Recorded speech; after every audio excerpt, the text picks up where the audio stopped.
Okay, well, it's my pleasure. First off to mention, we have students who help out with the program. Last week, Audrey, who introduced our speaker, is also taking, we have an online class. It's a hybrid, Great Decisions, so students have been taking that, and they participate in a discussion about our program each week. And they do the article summaries for us. So Audrey did the one last week. I just wanted to highlight Derek Scorgieri. Derek was here handing out the programs. Derek did the summary for us of the article. So we're very appreciative of the students helping out with that. And with that, we also have students helping us do the introductions each week. So it's my pleasure to introduce Kayla Hall. Kayla is an Intel major from Annapolis, Maryland, and also a double minor in history and political science. And so Kayla's going to introduce our speaker this morning. Kayla?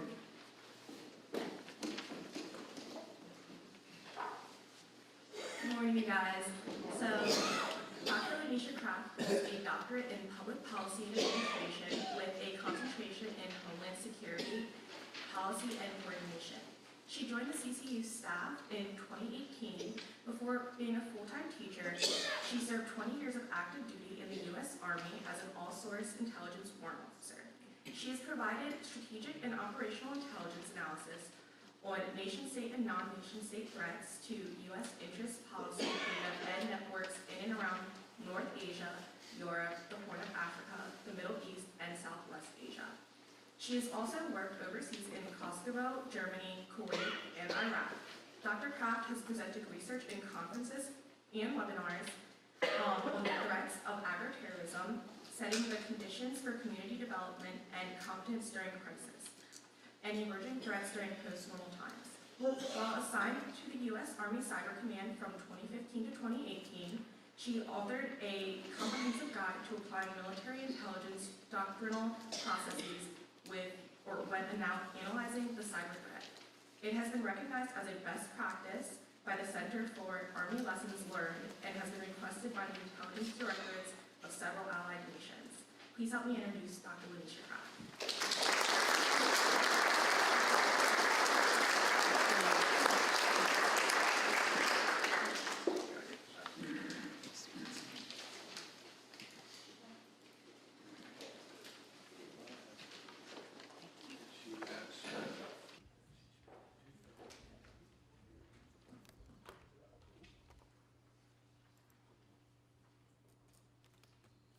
Good morning.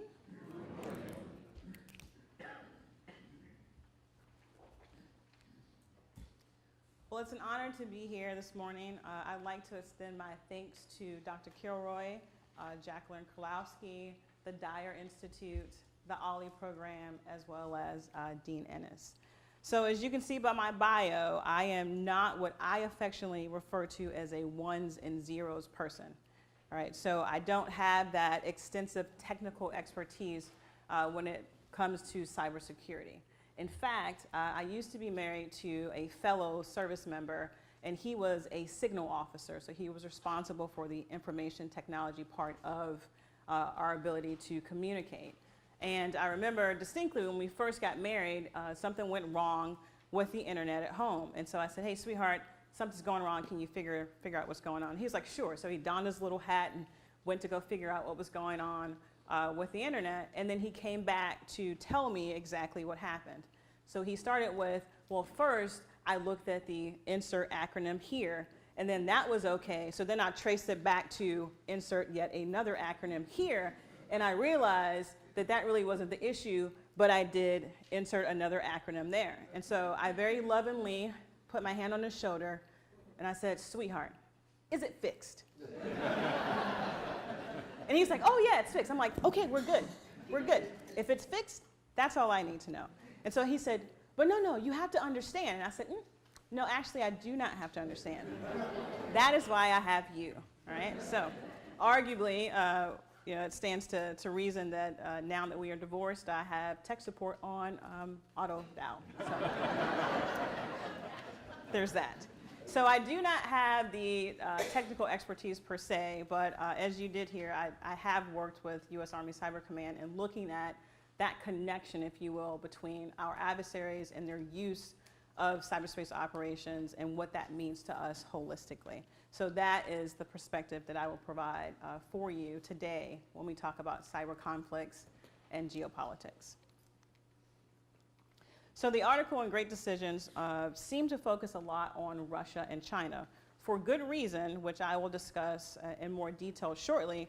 However, I believe that cyber technology is a tool used by both nation states and non-state actors to achieve strategic objectives, whatever that may be, and whatever level of complexity that may include. So ultimately, as it stands right now, and I'll discuss this a little further, any country that has or is developing cyber capabilities to actually conduct offensive operations to achieve effects, if you will, in this particular domain should be a concern for us.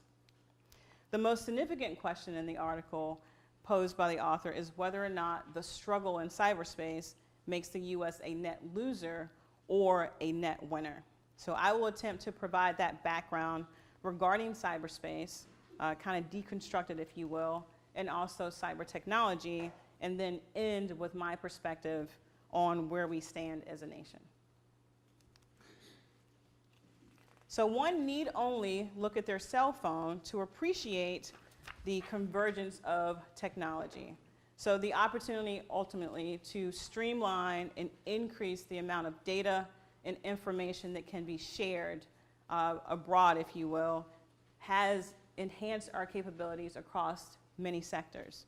For example, the use of industrial control systems by engineers and technicians facilitates the operation and maintenance of critical infrastructure such as energy, water, and agriculture. Also, the use of cyber technology enhances our ability to fight and win the nation's wars. So we have the capability now to apply that technology, which improves our ability to gain and maintain the advantage. Furthermore, other networks such as the SWIFT banking system promotes international economic growth, also relying on cyber technology to do so. So ultimately, this interconnectivity makes us vulnerable because our adversaries realize our dependence on cyber technology. Now, to put that in perspective, in 2015, the Director of National Intelligence named the cyber threat as the #1 strategic threat against U.S. interests, placing it ahead of terrorism for the first time since 9/11. So what I would like to do next is to kind of break down the layers of cyberspace so that you can understand what we bring to the table and also the things that we have to consider when we're looking at cyber conflicts in geopolitics. So I'm going to use myself as an example here, and what I want to do is deconstruct the different layers of cyberspace. So there are 3 main layers, but turning your attention to the graphic, you see that I've broken it down into the sub-layers. So the main layers are the cyber persona layer, the logical network layer, and then the physical network layer. With regard to the physical persona, that is the human in flesh and bone. So in my case, I am Dr. Lamisha Kraft. Some of my friends refer to me as Mimi, and some of my old Army buddies still call me Chief. And here lately, it appears as though most of my students have referred to me as the evil lady that makes us do group work. The truth is in the joke, for sure. So then, if we take that a little bit further and think about me from the cyber persona. So I have a Facebook account. By a show of hands, how many of you have Facebook?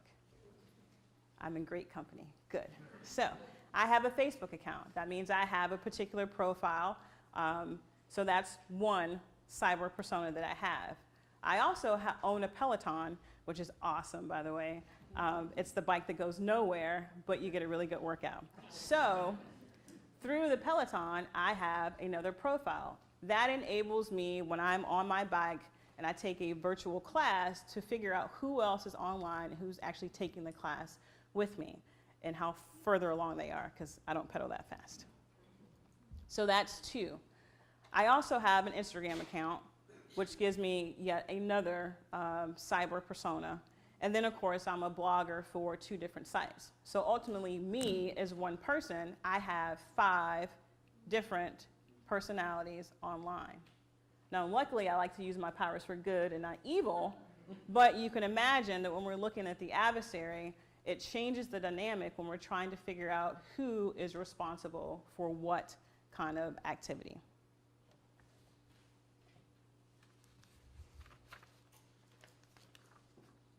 Then, if we talk about it from the logical network perspective, that means that I now have 5 personalities, sort of, 5 personas, we'll just say it that way. But there is also the logical network with which I operate. So the IP addresses that I use, the Wi-Fi that I connect to, and if I have any cloud services.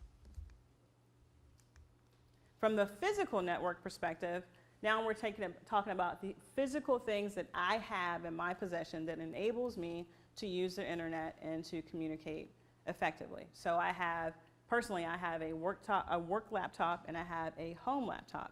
When I'm at work, I have a work laptop and all the cables that connect to that laptop are also part of that physical environment.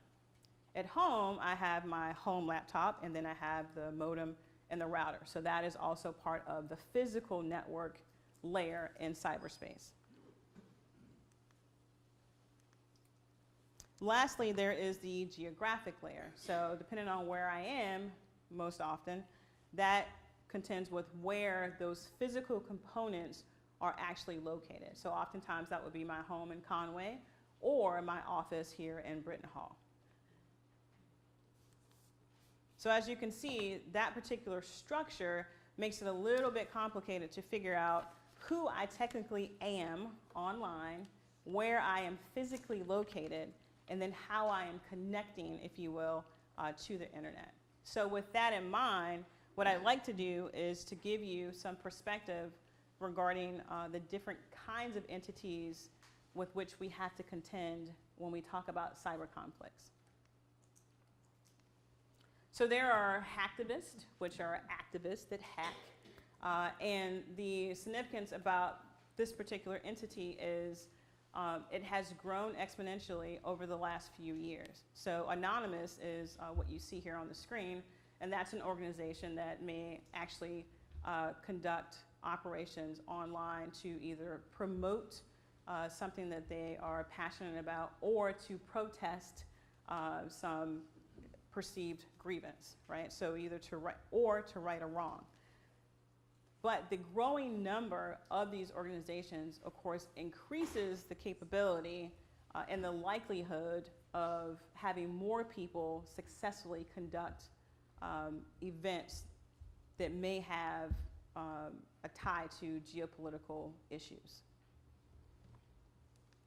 Next are insider threats, exactly what it is in terms of entities that actually have access to systems and networks and proprietary data.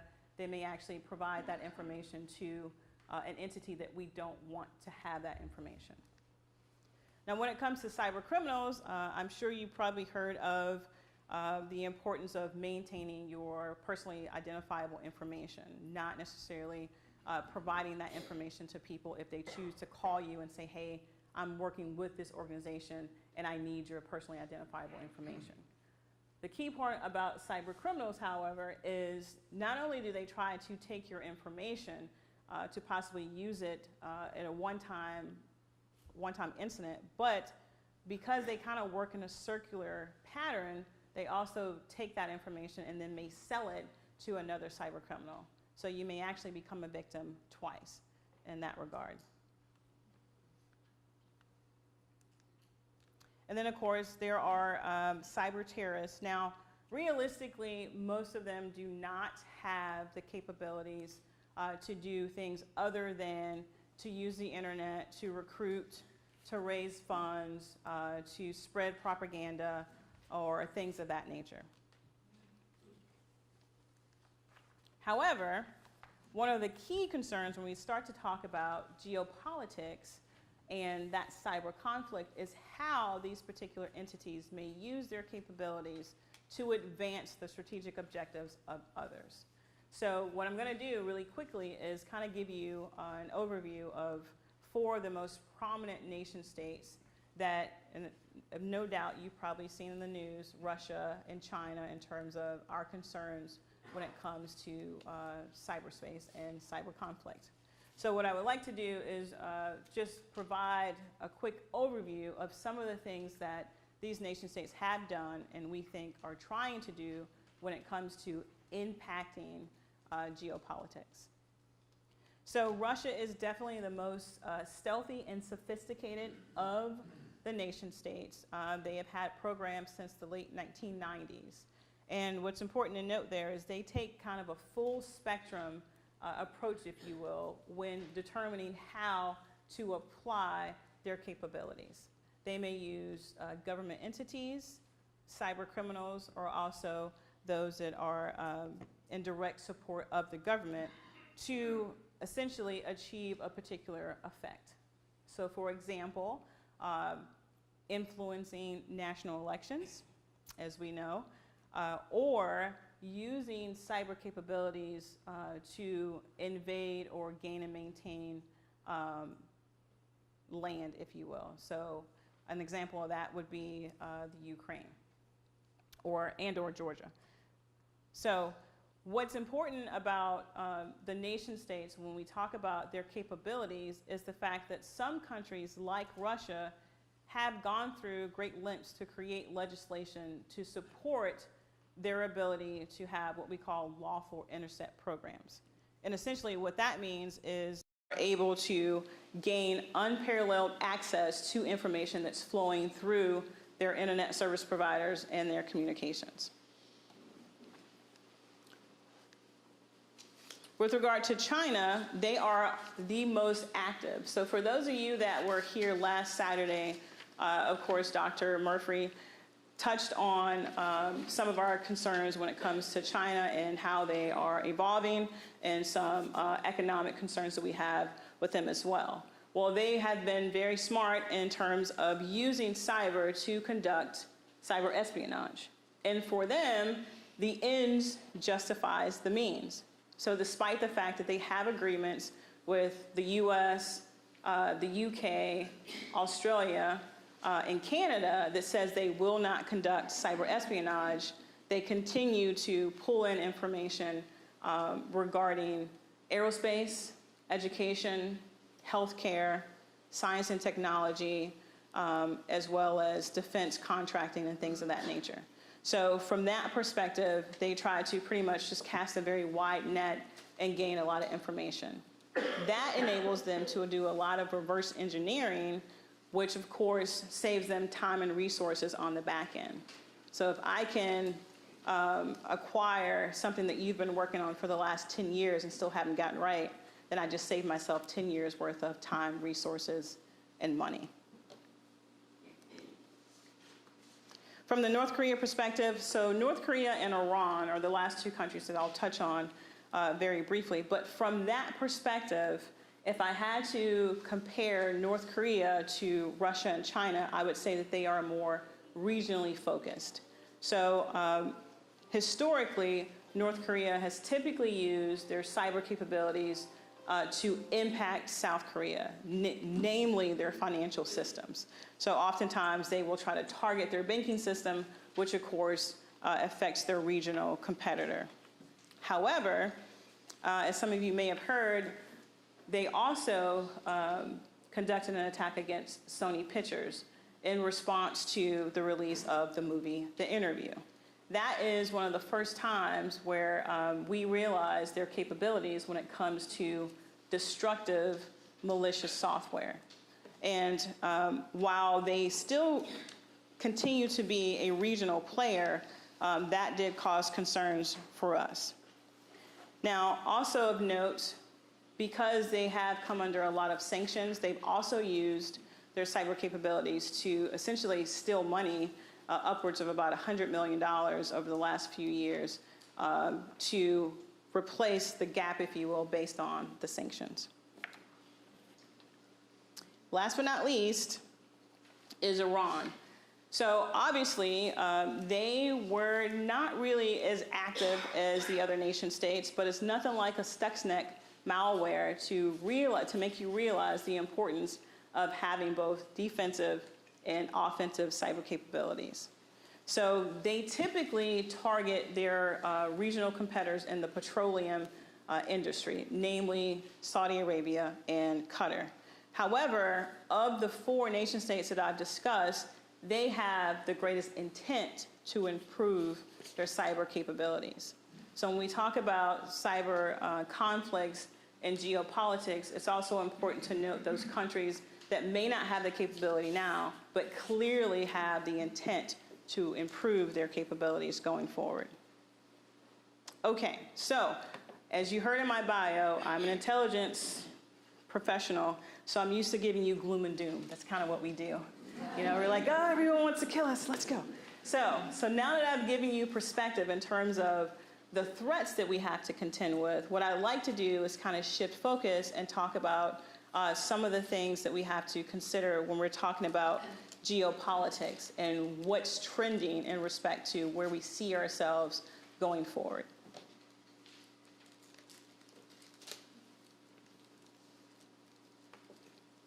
So as my students will attest, they had the honor and privilege of reading Global Trends 2030. And what's important to note about this document is the parallel with some of the things that the author of the Great Decisions article talked about. So he, of course, listed the advancement of maritime technology led by the US and railroad technology led by Europe as a cautionary tale, if you will, of how they facilitated the transition of both naval and land power, but ultimately the great power that actually led the drive was oftentimes lost primacy when it comes to other nation states taking that technology, adopting it, and advancing it for their benefit. So the effects of cyber technology, as I've explained, are not as definitive or straightforward as a typical conflict or issue. So through examining some key points in the Global Trends 2030, I wanted to demonstrate some of the considerations, if you will, and perhaps provide a point of discussion with regard to what that means for us. So the document in and of itself listed 4 megatrends and 6 game changers. Megatrend number 1, individual empowerment, is important to note because that's arguably one of the most important megatrends because it is both the cause and the effect of new communications and technologies. So on the one hand, there is the great potential for individuals to gain more knowledge, access to technology, and hopefully solve the world's problems. On the other hand, there's also the realization that those same individuals may actually take that technology and it may lend itself to disruptive activities. So it simply becomes a question of whether individuals are going to use their power for good or for evil. With megatrend number 2, the diffusion of power is something that has been assessed that will happen and is anticipated to have a dramatic impact by 2030. So namely, the shift in national power will probably be overshadowed by the nature of power. So instead of looking at those nation states that have the largest militaries or have grabbed the most land, how exactly can they gain and maintain that influence and that power lends itself to the information that is shared and provided via cyberspace and cyber technology. Ultimately, that same interconnectivity that I talked about will change how power is actually gained and maintained. So for game changer number 5, the impact of new technologies. And if you read the document, there is quite a few instances and discussions about what technology means when we look at what our world looks like in 2030. But specifically for game changer number 5, the truth is technology is changing at the speed of light. And societies are going to struggle to find that balance between the benefits and the threats of technology. So there are current discussions about 5G and what that means to us in terms of capabilities, but also the sharing of information. Also, quantum computing. We know that certain nation states are trying to work towards that capability, namely China, and it stands to reason they would, considering they were behind the 2015 OPM breach. So for any of you that were prior federal employees, perhaps you got a letter that said your stuff may have been accessed, right? So your information may have been accessed by cyber actors. So I got that letter and I was like, okay, all right, that works. So not only do we have to contend with that, but artificial intelligence. On the surface, that sounds great. How can we use technology to save time, energy, resources, but how will that technology be used and by whom is always the question.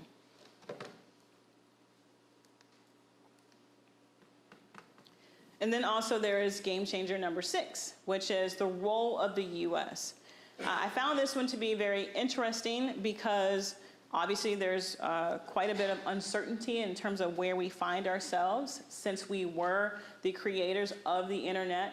Some will say that there is a chance that we will be surpassed, if you will, in terms of the capability, as the author kind of alluded to. However, the trajectory of our role remains to be seen.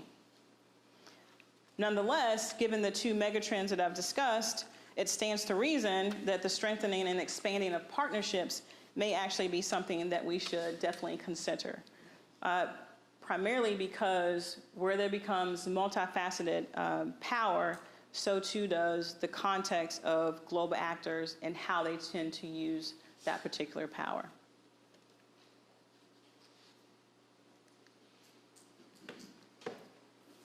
So here you have a graphic which was provided by the Worldwide Threat Assessment that was published in 2018. Of note is, since 2007, there have been quite a few countries that have gained offensive cyber capabilities, meaning the ability to actually conduct attacks.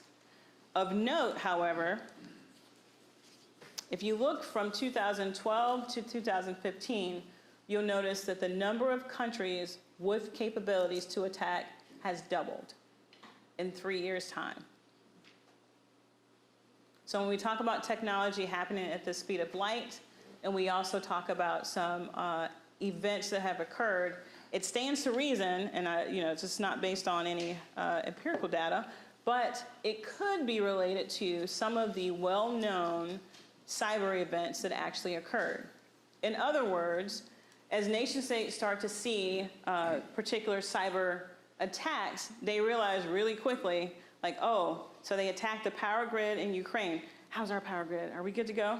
Do we have that, system set up where we too will not become victim to that? But you'll notice that from 2011, North Korea, of course, targeted the banking system.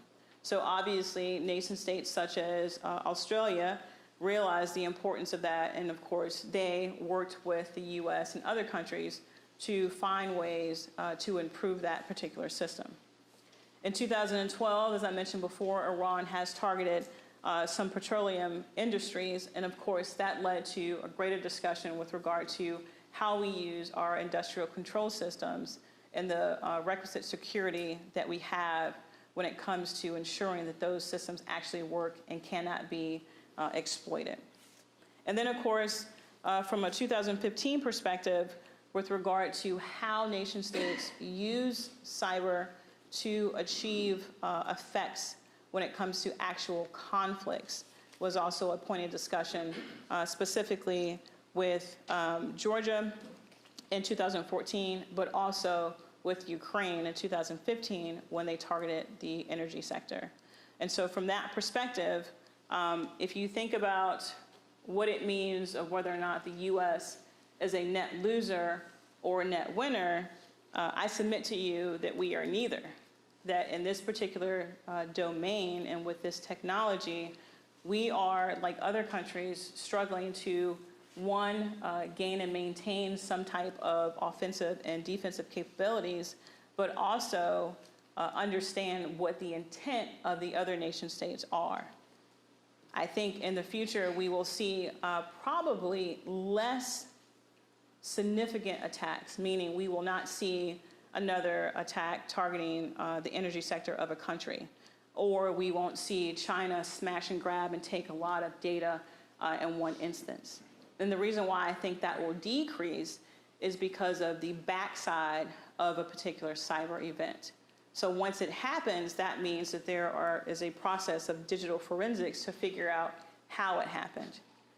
And unlike in other conflicts where it may take time for other nation states to realize what happened, in this particular domain, that information is shared rather quickly, which enhances the capabilities of other nation states to actually ensure that they won't fall victim to the same type of event. So realistically, while we've seen quite a few significant events, as you can see here on the slide, I think there's going to be a downtrend in terms of the number of significant events. But there will likely be an increase in the attempted exploitation of information and data. So in other words, it'll be like death by 1,000 paper cuts rather than a large-scale event, for the very reason that being able to deliberately take a little bit of information at a time will less likely cause more flags going forward. So as I mentioned today, cybersecurity is definitely a political, an economic, diplomatic, and military challenge. There are many things to contend in this particular domain, but that conflict is probably something that we can expect to see going forward when we talk about any geopolitics with any particular nation state. So even those that may not have offensive capabilities right now, the fact that they do have defensive capabilities, I think will lead to the realization that we need to come together collectively on the international stage, if you will, when we're talking about finding ways to actually decrease the likelihood of significant events occurring. I read an article that suggested that Russia was a rogue and China was more of a near peer. I think that holds true in cyberspace as well when we're looking at cyber conflicts, and it would not surprise me to see an affiliation of nation states with the sole purpose of trying to counter the capabilities of states such as Russia and China that are trying to advance the ball a little too quickly and causing some consternation amongst the nation states.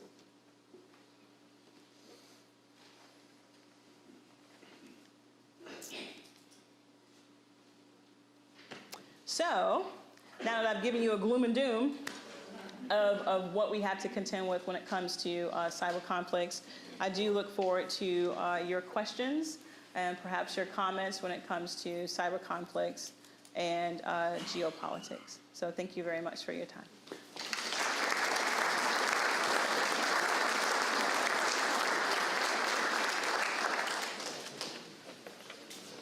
There were quite a few that wanted to ask questions about what we're doing in terms of our own capabilities in cyberspace.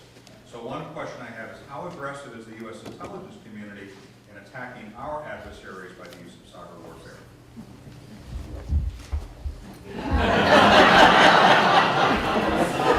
So it's going to be those kind of questions today. Okay, so typically I used to give the same kind of information I gave you today to our leaders. And of course it was, from an intelligence perspective, I'm telling you what the adversaries want to do. And they oftentimes would feel a little frustrated and go, well, what are we doing? We have a lot of effective cyber capabilities. A good cyber program has secrecy, if you will, so that we maintain that advantage that we do have. But I will tell you, the U.S. Army Cyber, or U.S. Cyber Command, U.S. Army Cyber Command have worked extensively over the last few years to improve our cyber capabilities. So in 2008, that was essentially an event where there was a thumb drive that had malicious software on it, and that infected some of our military systems. That was the catalyst to the establishment of U.S. Cyber Command and U.S. Army Cyber. So our efforts are defending our networks, but also having those capabilities and we do have some pretty good capabilities. She's still got active security clearance. I don't want to get whisked away by like someone else. That would be bad. Let me tie this one in. On the private sector side, we know a lot of our critical infrastructure obviously is owned by private entities. Are government and businesses cooperating effectively checking at cyber warfare? What areas of improvement are needed? In terms of what the private sector is Private doing. sector and public-private partnership issues when it comes to cybersecurity. So there are definitely efforts to improve the issues initially. So in essence, because some of the critical infrastructure is operated and maintained by private sectors, they have been doing things differently. So they have some legacy systems that aren't necessarily connected the way that we would prefer that they're actually connected. And based on the current structure of those systems, sometimes there are vulnerabilities. So we collectively, the U.S. government, has been trying to bridge that gap, so to speak, with regard to understanding that it may be owned and operated by the private sector, but the potential impacts of not having proper security will affect greater sectors, if you will. Okay. A question related to what's the technology side? Could you elaborate on the implementation of 5G technology around the world, particularly on health and environmental issues? Is it necessary to have it with other countries who obligated due to cyber concerns and security? So, and the following question basically also talks about cyber threats to human health as a result of increased cyber activity. So I have been trying to follow the premise of the 5G technology, and there are some concerns, health concerns in terms of emissions and also regulations. So from my understanding, that is still something that's being worked through right now, and other companies as well as some countries have expressed their concerns about some of the healthcare possible outcomes. So right now, to my knowledge, that is still a point of discussion, and there has not been a resolution yet. Okay.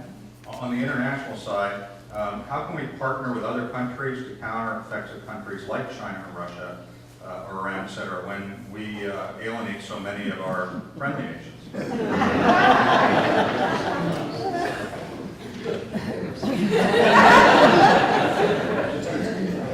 That is a great question. I think the current state of our international efforts does provide or does create issues for that connective tissue, if you will, between us and other nation states and trying to establish that international partnership. And that's what I was alluding to towards the end, where we need to increase those partnerships if we expect to be effective in countering those other countries. Now, I will tell you that during my time at U.S. Army Cyber Command, we did do a lot of outreach with international countries.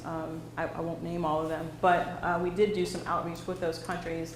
At that time, it was focused on establishing defensive cyberspace capabilities, meaning in order to protect your system, you want to make sure you have that part at least settled. And then, of course, over time, as you see by that graph, you're noticing there are more countries with offensive. So most of our partnerships initially were focused on defensive cyberspace capabilities and improving their ability to protect their own networks. Okay. Could you please comment on Israel's cyber capabilities and where are they directed? How developed, how aggressive is Israel in cyberspace? I don't know. Wink, wink. Okay. Let's go back to Russia then. All right. Could you expand on GDP, 1/15 of the U.S., therefore, what is their real potential when it comes to cyber? Are they leveraging this technology against us because they don't have necessarily the military capability? Precisely, and I think that's the key point when I said that cyber technology is a tool used to advance those strategic objectives. So in the past, as an intelligence professional, if I was going to deploy somewhere and someone told me I was going to Mali, I would roll out a map and try to figure out where Mali is and then understand their assets that they have from a military perspective. Now that we're looking at the cyber capabilities, that is a way for them to even the ground, so to speak, with their ability to be effective. and not necessarily have to have the same military assets. Now all you need is someone who is well versed in that particular technology and can gain access to a particular system. That is how it changes the dynamic significantly in this particular domain. Okay. And then on China, it says, is the U.S. main reason for attempting to block Huawei's effort to bid on 5G components U.S. networks because it's to stop back-channel spying on the U.S. or a way for the U.S. to speed up their own research to eclipse China's? It's a great question. So here's what I'll say about Huawei. Last Saturday, Dr. Murphy talked about Huawei a little bit in terms of suspicion that there is a connection. The key takeaway there is China has lawful intercept programs, which essentially says that any Chinese-owned company that has or is connected to their internet service provider, they have to install a backdoor. Therein lies the problem when it comes to that particular organization.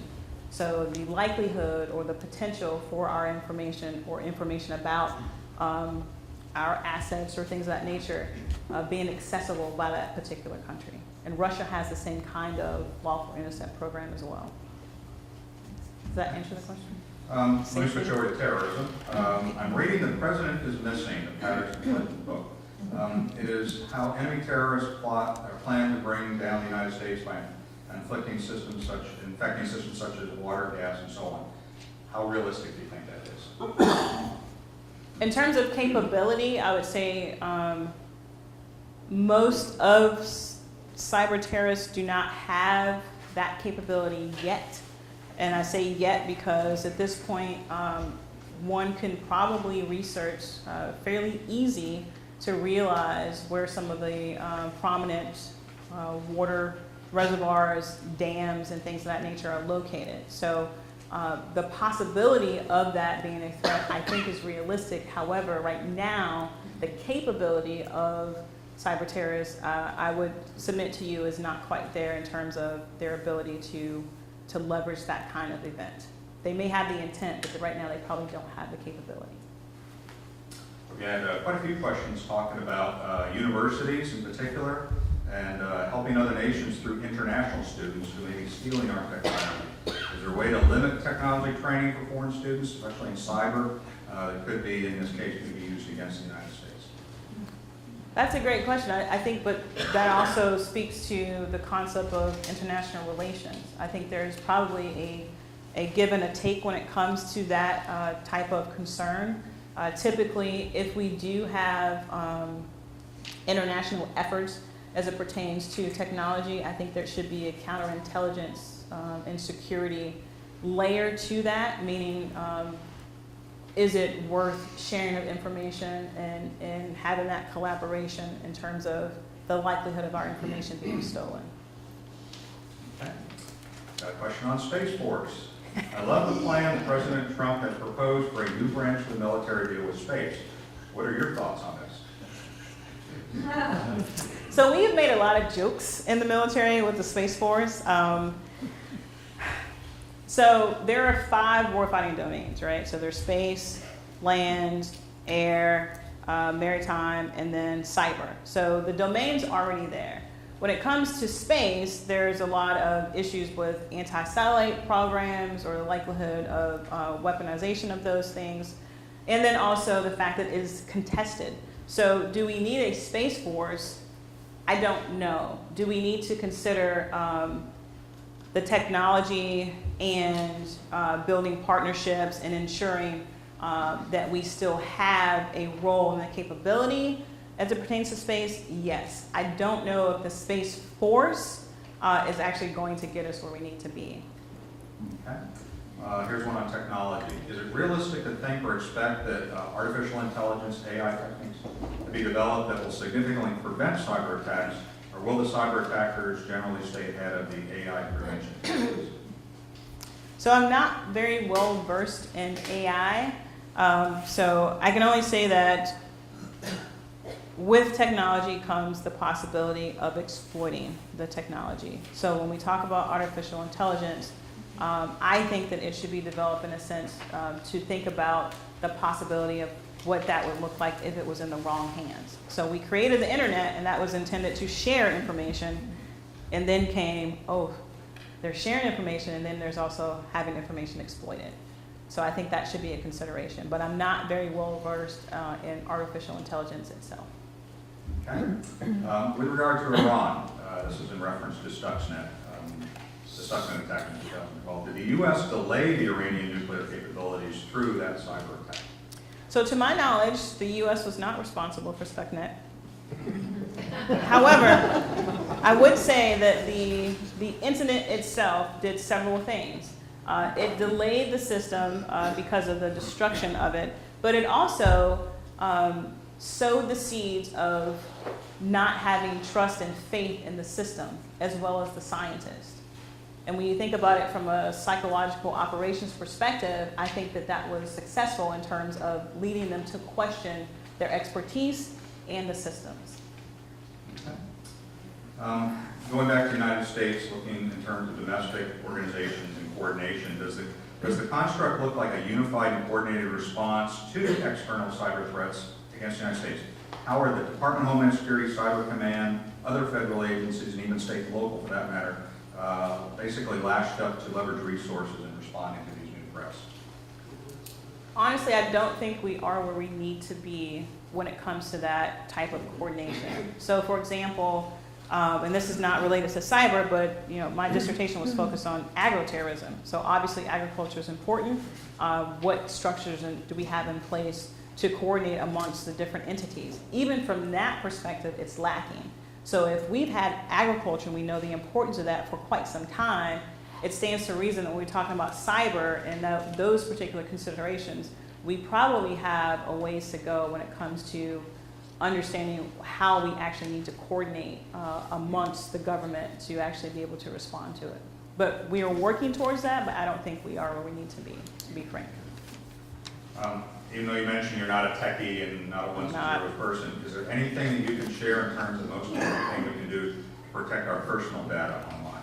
Yes. So part of my traveling roadshows, I like to call it, when I used to go and provide the cyber threat brief to a variety of entities, is the notion of cyber hygiene. So the importance of understanding that you should not have the same username and password for every piece of equipment that you have, that your bank username and password should be different than your login for your Gmail account or your Facebook account and things of that nature. Also, you should not arbitrarily click links when people send things to you in email if you don't know who it's from and it's not from a trusted source. Additionally, to be cautious about clicking on, let's say someone sent you an email and said, oh, this is fun, you have to take a look at it. Do you really need to click that link? A lot of our adversaries have exploited just human curiosity and the ability of actually clicking on links. That honestly has been one of the most successful ways of actually intruding a network. So you can easily Google like 10 things I can do to improve my cyber security or cyber hygiene, but ultimately it comes to making sure that you try to withhold information without providing that kind of information to someone that may not need it. Okay, back to Russia. How specifically did the Russians affect the U.S. presidential election? I don't know. I honestly have not seen any comprehensive assessment of the realistic impacts of that particular election. But I will say that China has a very good strategy. They call it the information confrontation strategy. And they find ways to discredit certain systems. So if you think about our voting system and the way that we trust that when we push a button and select a candidate, that is, no kidding, what we actually get on the back end. And I would say that I think it probably was successful in terms of probably causing some people to question the validity of voting in our processes that we have. So from that respect, perhaps it was successful, but I have not seen a no-kidding comprehensive assessment on that. Okay, on the international side, with the increase of economic interdependency, does the threat of a crippling cyber attack on our energy sector or infrastructure decrease? If so, would this possibly be a push for greater globalization in general? So does the importance of the interconnectivity of economics decrease the likelihood of an attack on the energy sector? Is that the question? Well, this one specifically said the intersect, but it's kind of a twist on the globalization. We kind of think of globalization making us more vulnerable, the interconnectivity.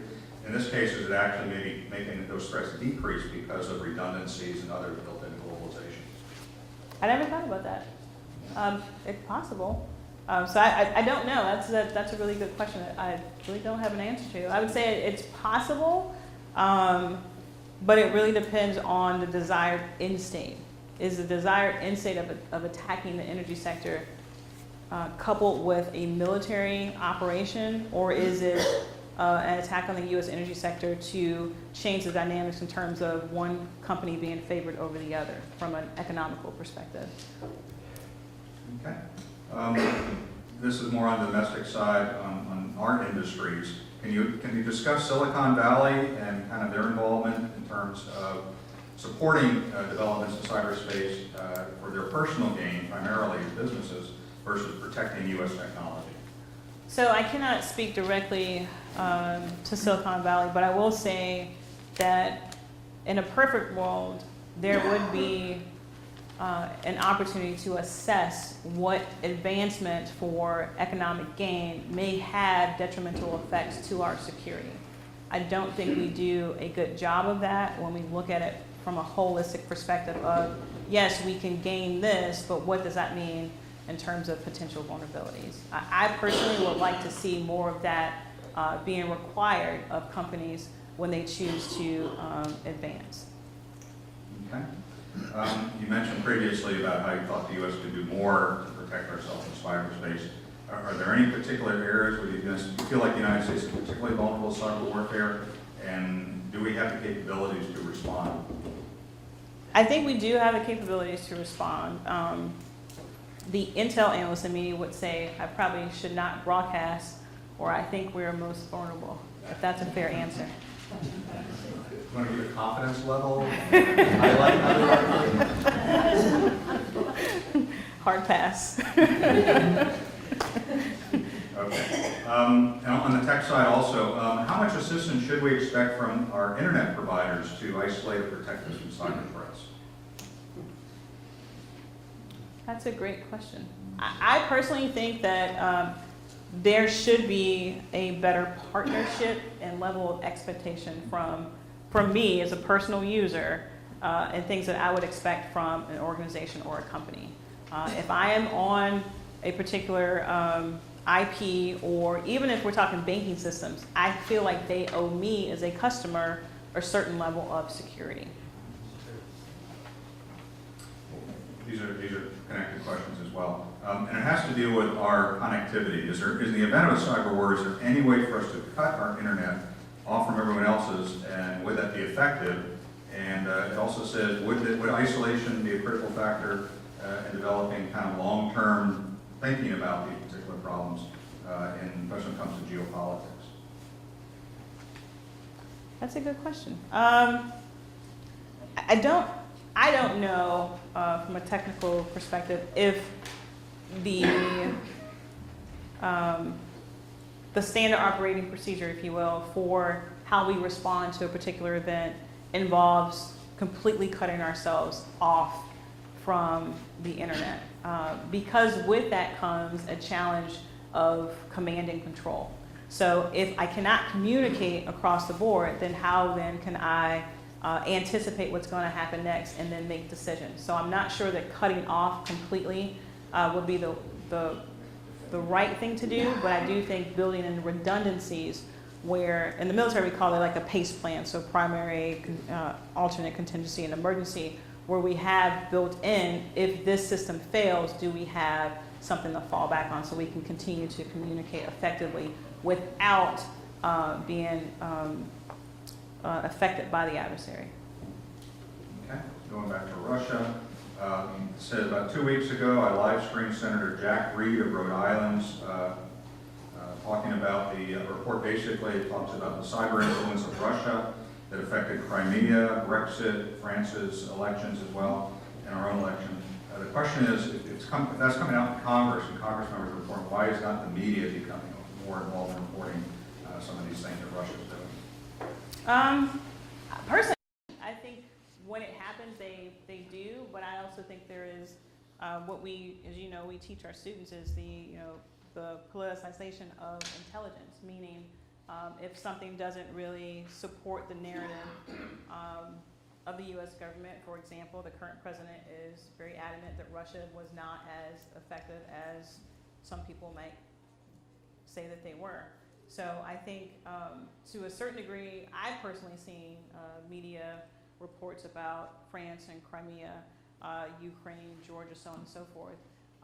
But I'm not sure if there needs to be a greater increase in media outlets or a greater responsibility of organizations and government entities to really provide those realistic assessments of what actually impacted based on those events. Okay. I'm going to reword this one a little bit. But it talks about, the elections and how a lot of information was obtained through tapping into political organizations, both Democratic National Committee and others.